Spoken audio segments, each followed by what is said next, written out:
During the Second World War, an Australian naval vessel managed to send one last desperate message to the outside world before ship and crew disappeared forever. A terrifying message of only 2 words: Flying Dutchman.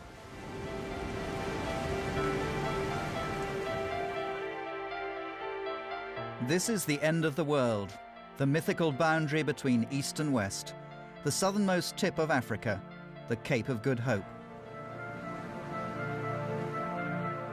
Hundreds of years ago, when the first European explorers ventured through uncharted seas towards strange new worlds, this desolate cape saw the birth of the most famous of all maritime legends.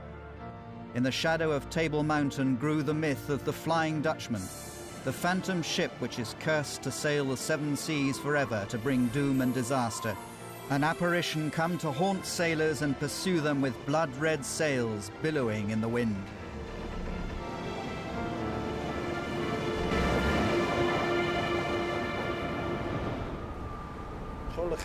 A legend like that stems from the hope and despair of people.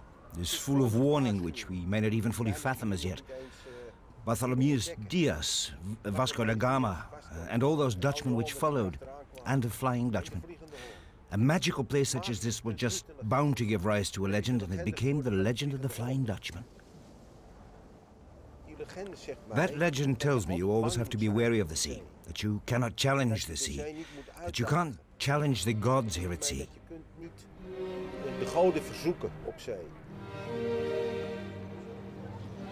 If anyone is well qualified to search with us for the Flying Dutchman, it's Willem Vos, builder of the Batavia, replica of a famous Dutch East Indiaman which celebrated triumphs both in Holland and Australia. Stand by for cannon! A friendly shooting match near Sydney with another famous replica, Captain Cook's Endeavour. But no ship is as renowned or as infamous as the Flying Dutchman. But all taken into account, was there a Flying Dutchman? What kind of ship was it? And who was the captain? And where did it all happen? Here at the Cape? Table Mountain. Beyond it, the Cape of Good Hope on its peninsula. A strange, desolate part of the world, more exposed to the winds and whims of nature than anywhere else. A warm current collides here with a cold current coming from Antarctica. Warm layers of air mingle with cold. And because of the cold water and the colder air in the lower layers and the warmer air in the upper layers, those sort of conditions are perfect for what we call a refraction. And we get a phenomenon which we call a mirage, or a superior mirage. And in the case of the Flying Dutchman, I would imagine that the refraction was of such a nature that what you've actually seen is your own vessel following around the horizon. So it looks like a sort of shadow of your own vessel. So it's all an illusion, a mirage, reflections in the air? That didn't stop the legend from conquering the world.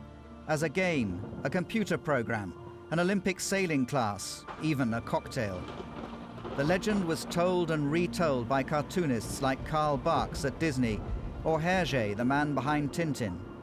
The Flying Dutchman's romantic tale of love and suffering made it especially suitable for Hollywood, and the composer Richard Wagner turned it into a famous dramatic opera.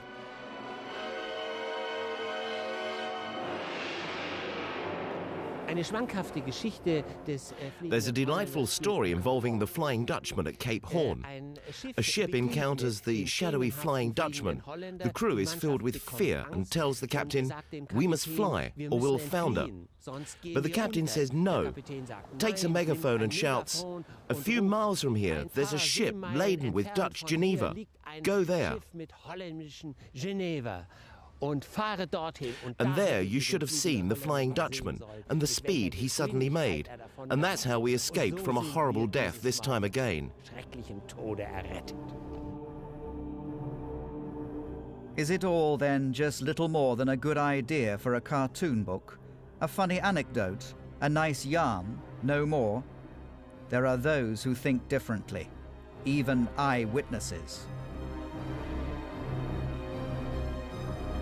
It was a Saturday morning, and I opened the window to look out at the bay, and between the station there and the lighthouse was this old sailing ship. Now, I couldn't say that it had seaweed dripping from the rigging, but it looked kind of that old. It looked like something as if you'd taken it from the bottom of the sea and plonked it there. As we ran at Cape Point, this ship came out of the mist, and it was actually steering a parallel course with us, probably for about a few minutes, at least about 5 minutes, maybe about more. 4 or 5 minutes. It virtually floated on top of the water rather than went in the water. It was silent. You couldn't hear any engines or any motivation. When we approached it, it turned in 90 degrees and went into the mist bank. It was like opening a curtain and closing a curtain, and we saw this distinctive back transom of a boat. That's when it disappeared in the mist. We never saw it again, obviously. But aren't we much too civilized and intelligent to believe in phantom ships? With our satellite communications, scientific knowledge, and hyper-modern GPS systems, in our world today, there's no room for Flying Dutchman, is there? Well...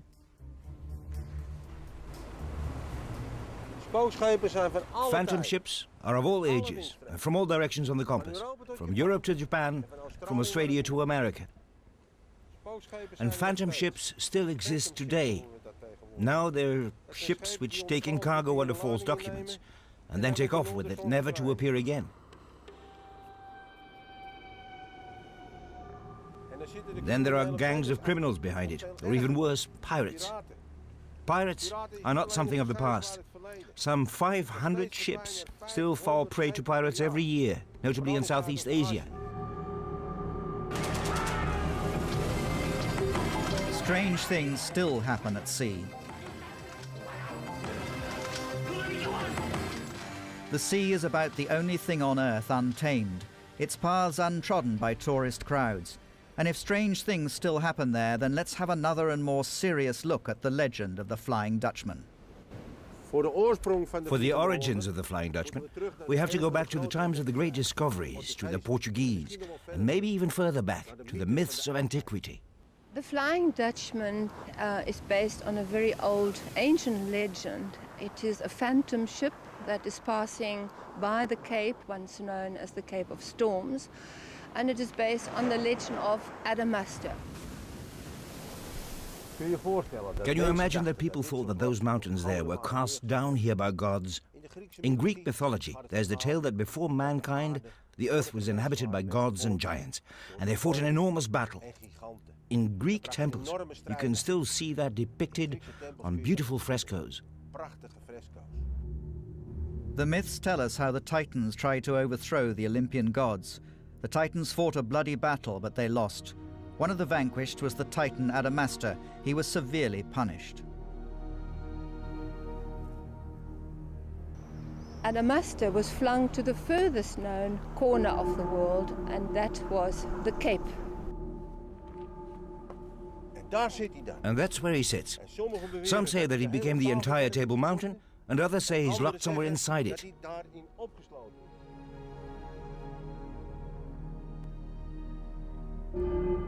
By the end of the Middle Ages, Portugal turns over the first page of the legend.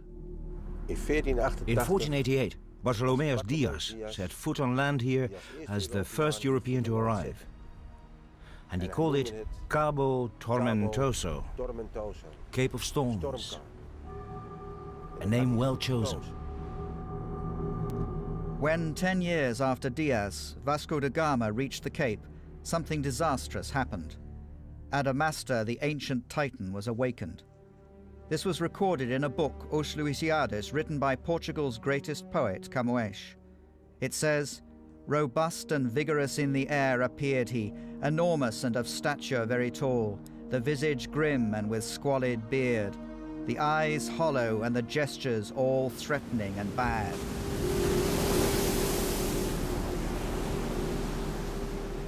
If one reads the histories of their expeditions, it's quite amazing with how many ships they set out and how many ships actually reached India.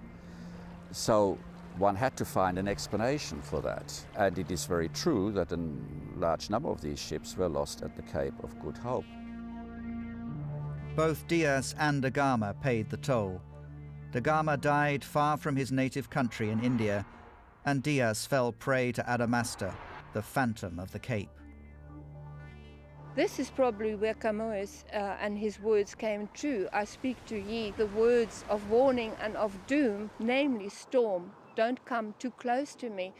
That Diaz actually drowned, and he lies buried somewhere here in the Cape.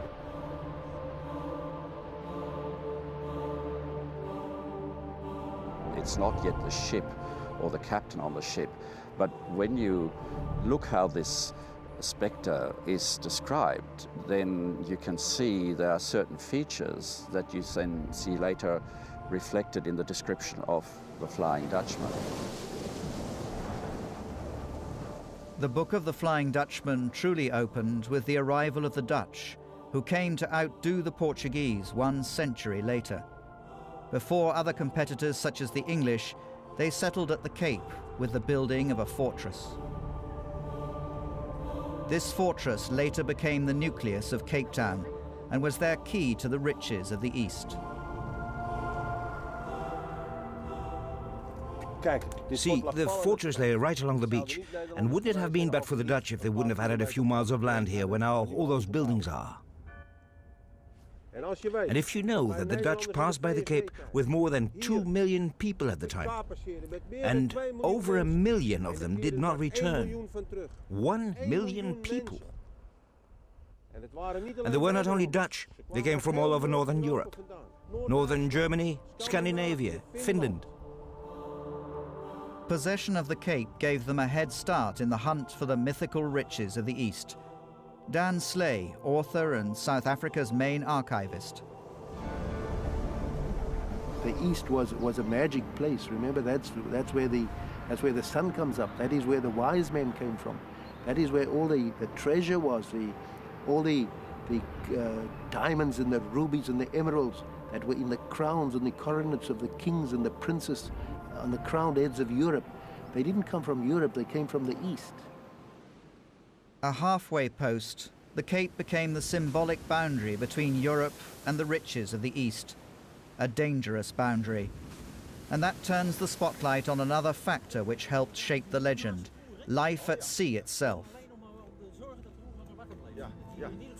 Visiting Willem Vos and his Batavia is another specialist of the seas, Peter Branches, captain of an equally remarkable historical replica, the Clipper Stad Amsterdam. And the smells that add into it, you know? The fragrance of wood, you smell the ship. And when you're sailing laden with spices, that adds into it too. Cinnamon or something or other. A totally different odour. Or people get seasick and there's a sour smell of vomit, you know? Look, here we're standing nice and comfy, but one deck below it would have been much lower and you would have had to have crawled all over and everything, packed tight. We tend to think of it romantic and all that, but it wasn't. It was tough for the men here, and you bet there were lots of them stacked up in here.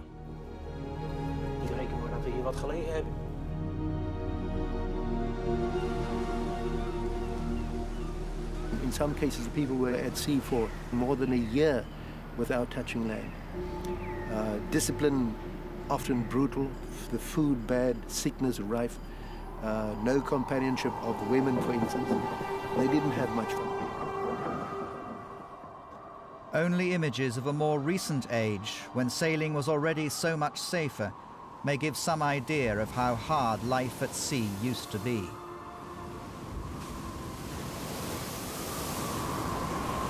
The success that the sailor had at sea often depended on the kindness of the Creator.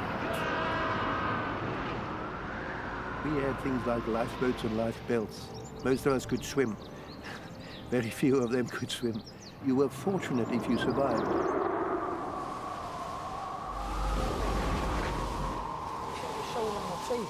If you're at sea for so long, deprived of everything, you've got nothing but that ship with all those people in it, and so on. And you can't get off all this time to let your thoughts wander off everywhere. Well, what happens in those heads you simply cannot say, you know? Strange thoughts come up. Well, you often know that too. It's not just the hardships. People often think it's the storms and all that, but the real hardships often come when there's no wind, when you're just floating about. That's when the madness strikes. That's when you're at the mercy of powers no one can control. That's when people are cracking up. It's not for nothing that they're called the doldrums, where you find yourself then. No, it's true that you have to make a difference between mental and physical hardship. Look, if there's no food for a number of days, you face physical hardship, which leads to death in the end. But mental hardship takes much longer. There may still be food around, there may still be barrels full of peas and beans. But in fact, you're cracking up. Your mind is just giving in. A journey round Africa to the east. Conditions on board were hard for the sailors, and add to that the fear of mysterious diseases and dangers, or of what lurked under the dark, unknown waters of the oceans. If I were an 18th century sailor on a ship in the middle of the ocean, I would see the sea as a very vast and threatening place, a kingdom of its own. I would probably believe that strange creatures lived in it, creatures that could harm me. I would probably believe that not only were there monsters and whales and other giant things in the sea, I would know that the sea was my potential death. I would know that only the side of the ship stood between me and death by drowning. I probably wouldn't be able to swim, and I probably would think it would be better not to be able to swim, because I would only prolong the danger that I was in and the pain that I suffered. The sea is peopled with all sorts of supernatural beings. There are mermaids and sirens and sea dragons and ship's goblins. That has always provided a fascination for the sea.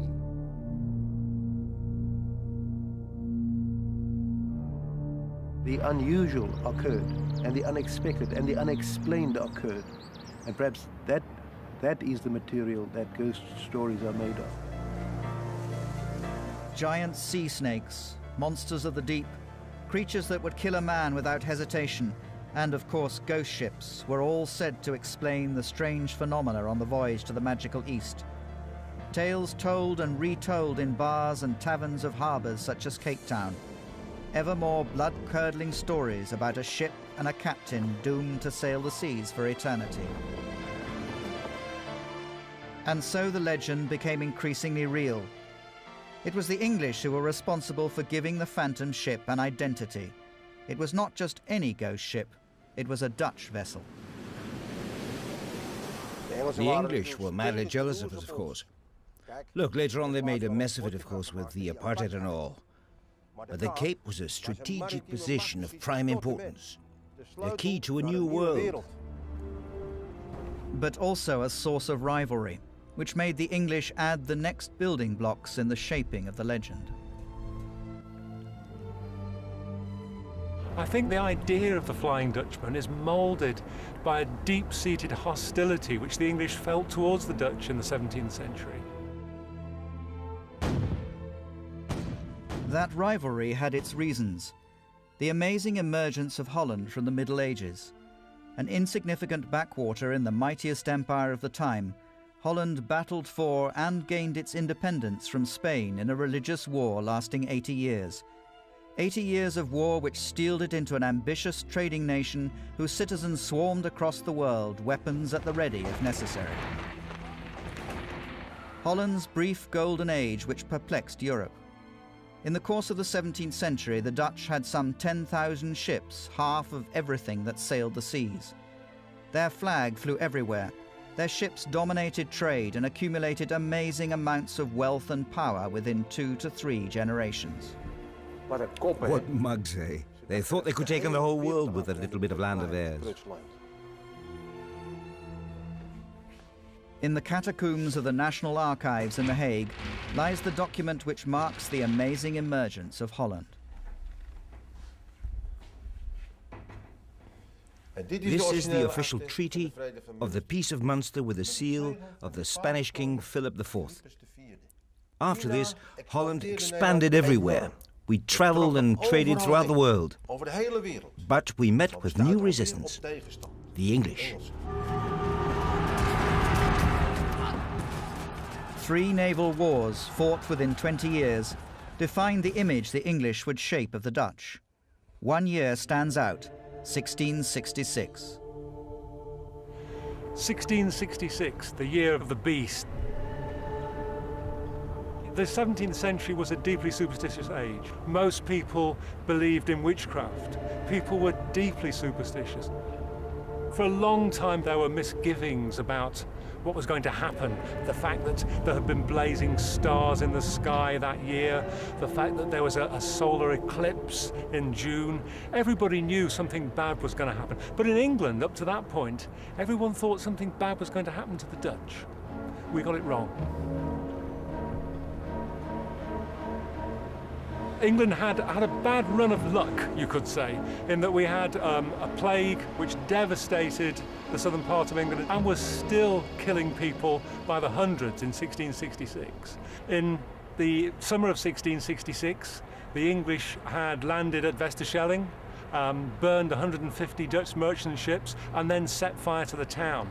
The leader of the raid was a man called Sir Robert Holmes, and Sir Robert Holmes's bonfire was celebrated all over England. And lo and behold, 2 weeks later, on Saturday the 1st of September 1666, the English and Dutch fleets engaged off the French coast. But just as they came together, a huge storm blew them apart again. That storm travelled up the south coast of England, and on Saturday night it reached London. In the early hours of Sunday morning, it blew thatch off roofs, it toppled chimneys, and that moment, a small fire broke out in a baker's shop here on Pudding Lane. Within 24 hours, the fire had swept across the city. Part of London today stands the monument, in remembrance of a disaster which wiped out 90% of England's capital, everything which is now the City of London.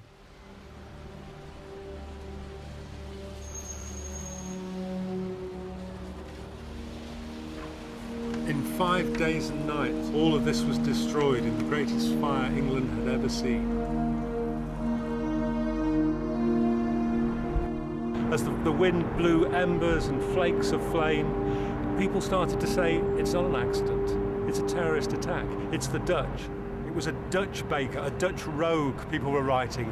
Pity us, pray for us, the Dutch are firing our city. Within 24 hours, Dutch were being beaten up on the streets. They were being chased from their homes. Their houses were being leveled to the ground. It was as if it was 9/11 in 1666, as if bin Laden had burned London.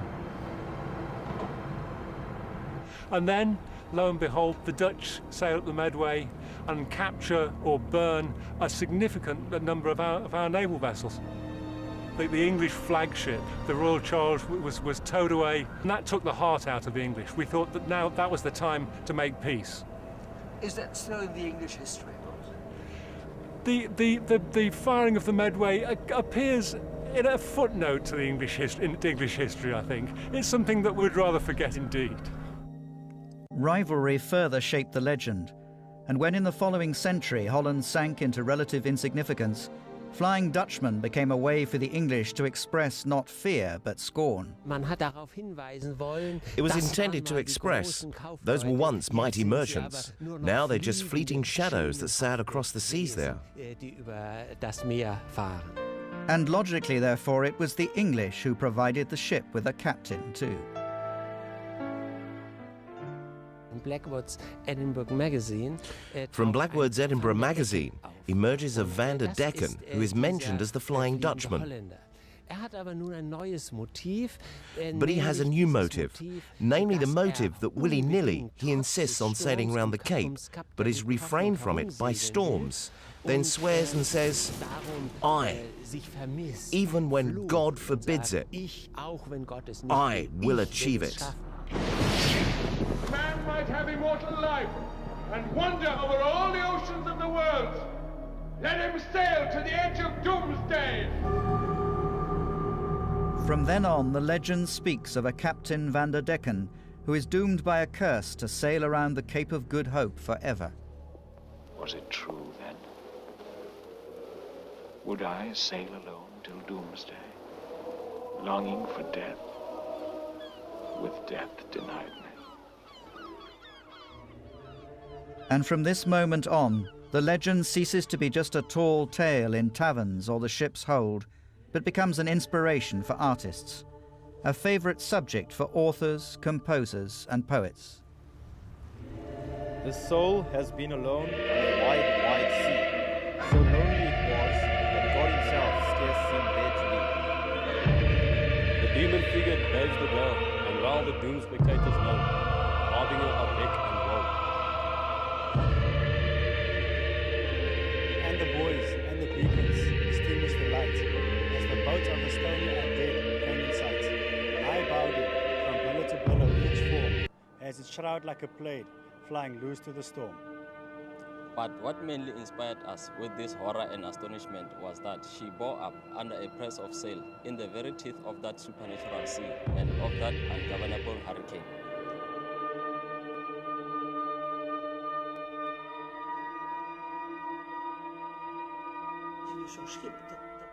You see, a ship like this carries you along, and I'd almost say, as with the Flying Dutchman, even without anybody on board, such a ship carries you along. Carries your thoughts along, carries the legend, carries the story along. For that story stands, of course.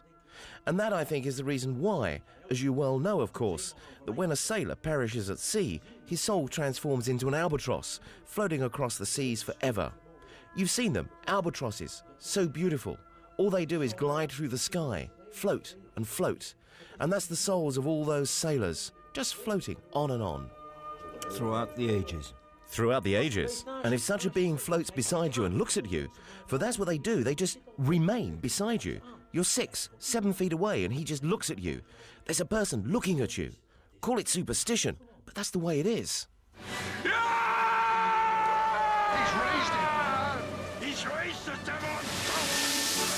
Moby Dick, with Captain Ahab willing to sacrifice his ship and crew in his hunt for the white whale. The book voices the fascination with the sea and the supernatural, where the captain, just like the Flying Dutchman, can challenge heaven. What is it? St. Elmo's fire! Jesus Christ in heaven, what's he doing? Oh, he knows what he's doing. I command the heavens! In the 19th century, people loved reading about the macabre and tales of horror. Those were the days when all sorts of phantoms and horrors just flew from the heads of people onto paper. Take this one.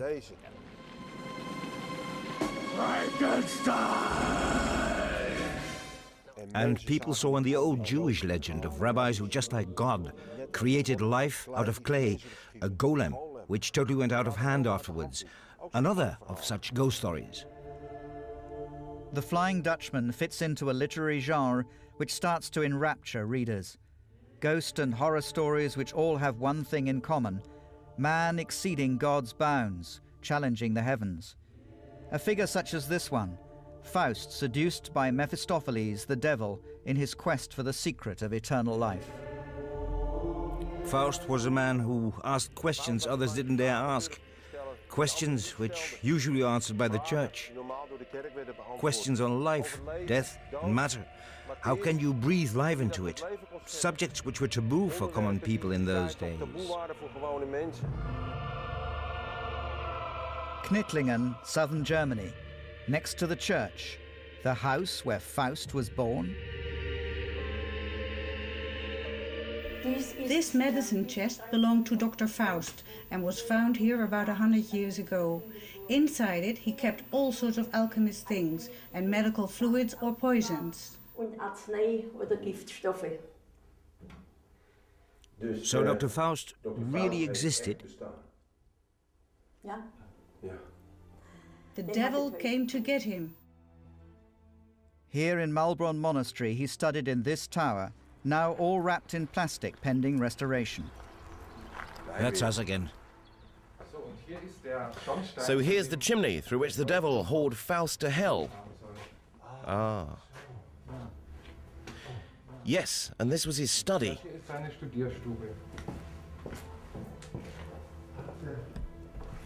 So he truly existed?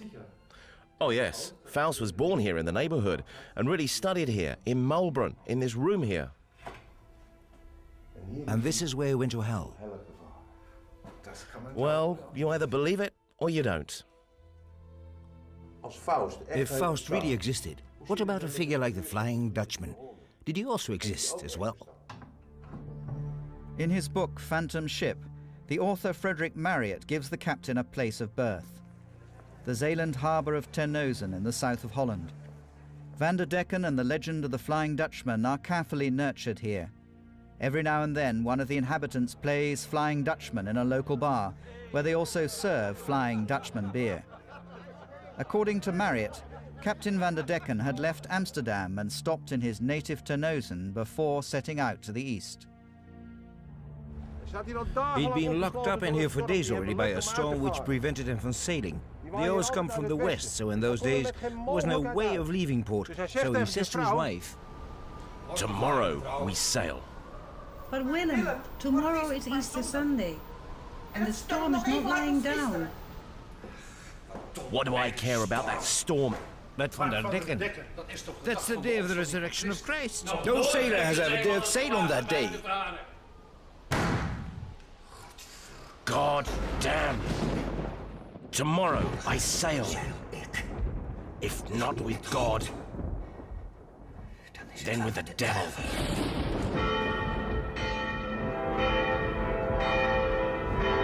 And on that Easter morning, Van der Decken sailed, with the heavens darkening in anger and his ship's sails billowing in the wind.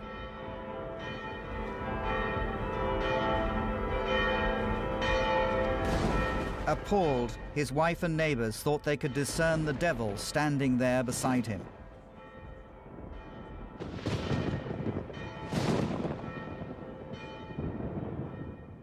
On the basis of Marryat's story, the proud citizens of Terneuzen now even point to the house where the Flying Dutchman was born. Now it's a lively Greek restaurant, but in Marryat's days, officers were quartered in here and the house was said to be haunted. That is, the story goes that there was quite a row in here at night. Well, that's what you get if a bunch of soldiers get bored in here. And could Terneuzen have been the home port of a proud East Indiaman? The tiny harbour had room for a few fishing smacks and was so small it could be locked with a heavy pole every evening. Now it has been filled in and transformed into the old market of the little town. Well, I hardly think it possible for an East Indiaman to have sailed from here. 120 feet long, 25 feet wide, it wouldn't have had a place to turn here. The story that Terneuzen is the birthplace of the Flying Dutchman stems without doubt from the 19th, if not the 20th century.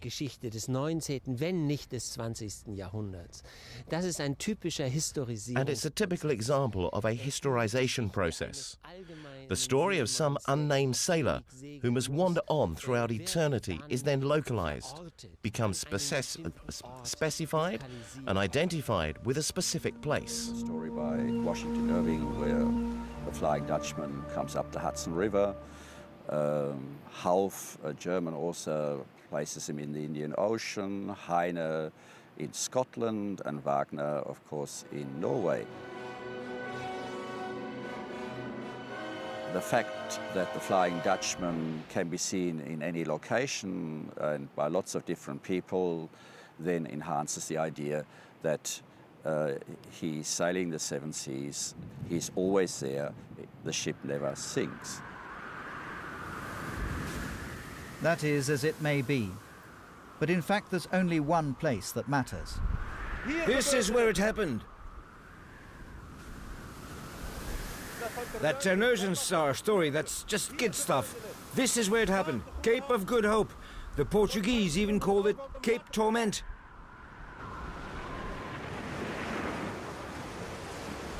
For 2 months they tried to go around the Cape.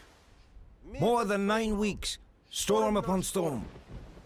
The crew begged the captain to turn back. The mate swore upon the Bible, "Captain, please turn back." But the captain grabbed the mate by his throat and threw him overboard. And the Bible went overboard after him. And then above the storm, a voice boomed out of heaven, "Turn back!" But the captain took his pistol and emptied it into the clouds. "If it isn't with God's help, then with the devil's!"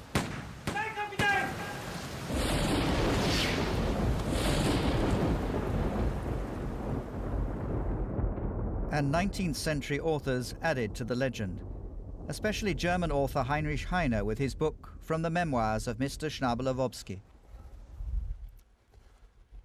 In that story, the Flying Dutchman comes ashore every 7 years, where he may seek a woman who will not only remain faithful to him, but is even prepared to die to save him. The moral of Heine's tale is that women should never have themselves seduced by a sailor, let alone a Flying Dutchman, and that men, in fact, are done in by women. In fact, Heine is rather amused by the whole story. He thinks he'll never succeed in finding such a woman anyway, and so the poor Flying Dutchman is rowing ashore every 7 years, only to be turned down and return to his ship with his tail between his legs and sail on for another 7 years. There's punishment for you. The theme of the Flying Dutchman only really takes wings with composer Richard Wagner writing his favorite opera, The Flying Dutchman, in 1841.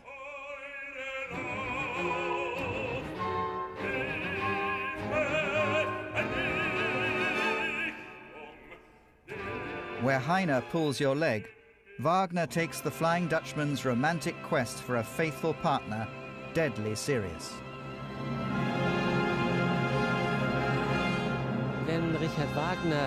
Had Richard Wagner not written his opera, then the story of the Flying Dutchman would probably not have spread around the world as much as we know it today. Nicht so weit verbreitet, wie man sie heute kennt. Wagner brings in an extra romantic theme.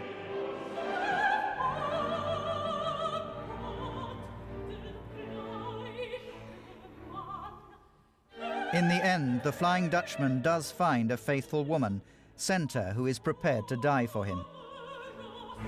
She vows eternal love and throws herself into the sea, and at that moment the ship will sink and no longer sail the oceans. Pity he loves her so much that he'd rather sail the 7 seas right until Judgment Day than see her die. But since this is an opera by Wagner, she decides to die for him anyway.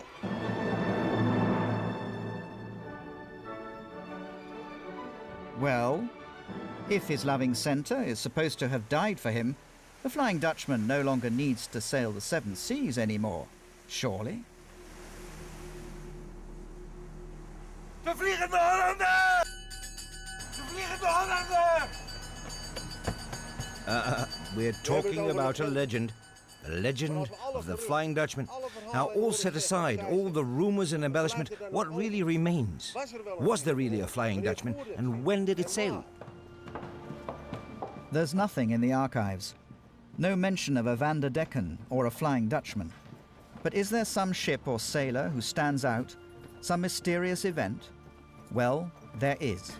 About 20 years ago, when I first started researching, I found a sequence of events in a period of 3 months, all shocking, all almost unbelievable, and all of them, to the minds of the people of the time who were gullible, uneducated and very superstitious, would have impressed them tremendously. We have to go back to Cape Town, around the end of 1689 and the start of 1690, when the Dutch settlers were alarmed by some terrifying omens. First, a comet appeared. Always a bring out very bad messages. The message of the comet was that the return fleet of that year would founder. Ondertoe. Ja, van gezond. And that is what happened? Dit het gebeuren, ja. The loss of the return fleet was not only a disaster for the Cape, but for all of Holland. And in the days that followed, a mysterious disease brought wholesale death and destruction to the slaves and the indigenous people. And the next thing, the day before Christmas, a monster was born. A lamb with 1 head, 2 bodies, 4 tails, you know, a creature of the devil. And that wasn't all. Ships appeared inside the bay only to disappear mysteriously and without trace. Sunday, January the 29th. We cannot express our amazement that the galliot, which was seen by all and everybody last night, is not anywhere to be seen today, which ranges strange forebodings amongst us all. The Vergulde Vlaming is believed to be the galleot which was observed the 28th of January at the mouth of the bay. Friday the same. Skies were overcast in the morning, and when it cleared, all expected to see the ship observed before, but it had vanished. The name of the ship, Vergulde Vlaming, when you say it quickly, when you say Vergulde Vlaming, Vliegende Vlaming, the sounds are not dissimilar. And I think in the telling of the story in English, the name was translated from Vliegende Vlaming into Flying Fleming, but that sounds ridiculous, and I think it became Flying Dutchman instead. Mysterious ships, captains who seem to come from nowhere and vanish just as quickly, the mystery of the ship Snooper and its captain, Focus. The skipper of the Snooper was one Albert Focus, son of Barend Focus, a captain both famous and notorious. De Snooper zie ik hier met Barend Focus zoon als schipper en die arriveert. The Snooper with father Barend Focus sailed to the east several times in an almost incredibly short time, twice as fast almost as other ships would. And 15 years later, his son did exactly the same. And that fits, because it all happened 2 months later. Yeah, but here's another snooper. Yeah, and there must have been 2 snoopers then. That's odd. Mysterious ships, amazing achievements of captains who throughout the years emerge and vanish just as suddenly. It filled the Cape with strange forebodings. The Cape was known as the Tavern of the Seas, the halfway station between Europe and the East. It was a melting pot of Eastern fear and European superstition. That became the story of the Flying Dutchman. But tavern talk alone doesn't keep a legend alive. Also in later centuries, sources mention strange observations. The ship Leven, for instance, met the Flying Dutchman near Africa in 1823. And indeed, when we consult the logbook of the Leven, it does state twice, saw a strange sail on the lee side of the ship. And what about the most famous sighting of the Flying Dutchman? Every book mentions it. That time when the future King George V of England and his brother Edward sailed aboard HMS Inconstant and met the Flying Dutchman. A future King of England an eyewitness? George V and his brother write in their memoirs, 11th of July 1881. At 4 o'clock this morning, the Flying Dutchman appeared in a strange red aura over the bow. 13 people in all saw her. The man who spotted her first fell from the yard to his death this morning. But is it true? The ship's logbook indeed mentions someone falling from the yard and being buried at sea on the same day, but there's no mention of a Flying Dutchman. And from the personal logbook of Prince Edward, one can deduce he wasn't awake that morning until 6:30. So is the most famous sighting of the Flying Dutchman possibly just princely bragging and no more? During World War II, German Admiral Dönitz writes that several of his U-boat crews reported seeing the phantom ship. But over and over again he seems to return to the Cape. In 1939, dozens of beachcombers see him heading straight towards the shore. Half a century later, it happens all over again. It reached the point where we are now in line with the lighthouse. It looked like something as if you'd taken it from the bottom of the sea and plonked it there. This ship came out of the mist and it steered a parallel course with us, probably for about a few minutes, at least about 5 minutes, maybe about more. 4 or 5 minutes. It virtually floated on top of the water rather than went in the water. But what do people see who sail daily around the Cape? The fishermen here. There is word of a Flying Dutchman sailing around the Cape. That's all, but I've never seen it. We must see it before we believe it. But that doesn't mean there's nothing going on around the Cape.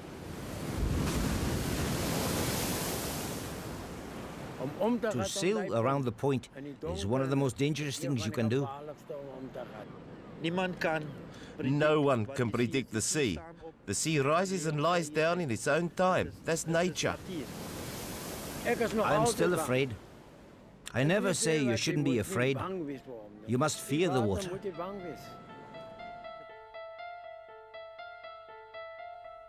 And there's good reason to be afraid.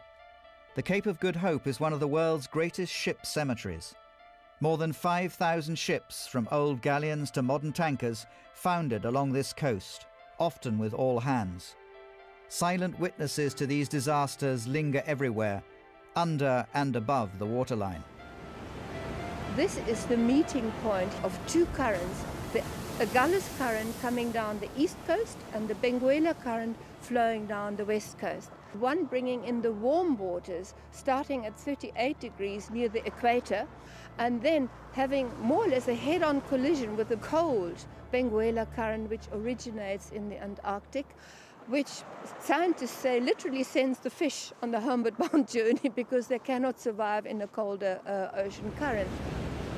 You'll find that the swell is also very confused. You don't have a consistent swell coming from one direction only. To go from absolute calm to absolute mayhem in a couple of hours, in a matter of hours. The weather around the Cape, often so beautiful, can suddenly turn on you with demonic strength. This is an example of a series of storms coming towards Cape Town, one after the other. The first one is coming out of the southwest. Then you see there's another small one forming, and now it's getting strong very quickly. Suddenly, over a 12-hour period, you suddenly have this powerful small storm just coming out of nowhere and hitting Cape Town there. There you see the storms moving away, and a new one coming behind it very quickly. Massive storm like this, where the energy inside the storm is so huge, you don't know the sheer extreme of the power inside. They say that this is like 3 atom bombs going off every 5 or 10 minutes. When you're inside, it's the perfect storm. You can see how the legend of the Flying Dutchman was born. Absolutely. Yeah? Yes, you can see always there was storm and always bad weather. Yes. If you look at the South Pole and the Earth from the bottom, there's continual ocean below South Africa, below South America, and below Australia. Yes. So these storms go around and around. Yes, always. Always. Never ending. Never ending. Like the Flying Dutchman. Yes. Makes sense to me. Some people, even the mystic people, will say that the storms are the same. They're the same storms. Yes. They don't change. They just go round and round and round. Forever. Forever. It just never ends. Stormkaap. Stormkaap. The coastline, stretching some hundreds of miles north of the Cape, bears a sinister name: Skeleton Coast. It's the Skeleton Coast because of the carcasses of ships and maybe sailors too.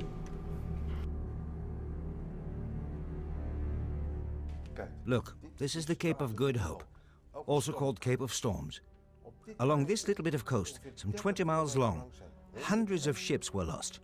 Here, for example, June 1722, 8 ships. May 1737, 9 ships. And here, July 1822, 11 ships. That happened some years before Wagner wrote his opera The Flying Dutchman. They must have heard of this in Europe, for this was quite a disaster. And here, to cap it all, May 1865, 22 ships in a few days' time, and hundreds of people were drowned in this.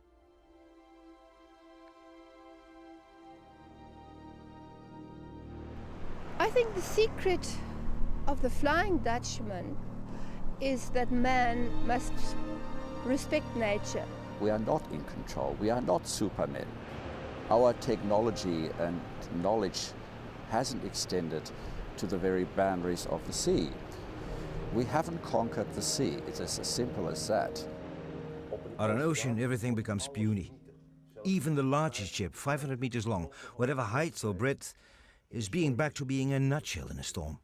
Under normal circumstances, you do not place yourself above God. But that's what the Flying Dutchman did.